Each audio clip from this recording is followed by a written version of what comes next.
இன்றைய நற்செய்தி புனித யோவான் எழுதிய நற்செய்தியிலிருந்து வாசகம். அதிகாரம் 1, இறைவார்த்தைகள் 29 முதல் 34 முடிய. மறுநாள் இயேசு தம்மிடம் வருவதைக் கண்ட யோவான், இதோ கடவுளின் ஆட்டுக்குட்டியாம் இவரே, உலகின் பாவத்தை போக்குபவர். எனக்கு பின்வரும் இவர் என்னை விட முன்னிடம் பெற்றவர், ஏனெனில் எனக்கு முன்பே இருந்தார் என்று நான் இவரை பற்றியே சொன்னேன். இவர் யார் என்று எனக்கும் தெரியாதிருந்தது. ஆனால் இஸ்ரேல் மக்களுக்கு இவரை வெளிப்படுத்தும் பொருட்டே நான் வந்துள்ளேன்.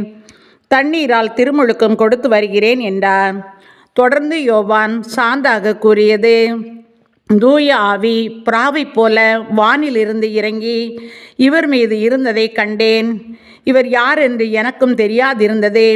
ஆனால் தண்ணீரால் திருமுழுக்கு கொடுக்கும்படி என்னை அனுப்பியவர், தூய ஆவி இறங்கி யார் மீது இருப்பதை காண்பீரோ அவரே தூய ஆவியால் திருமுழுக்கு கொடுப்பவர் என்று என்னிடம் சொல்லியிருந்தார்.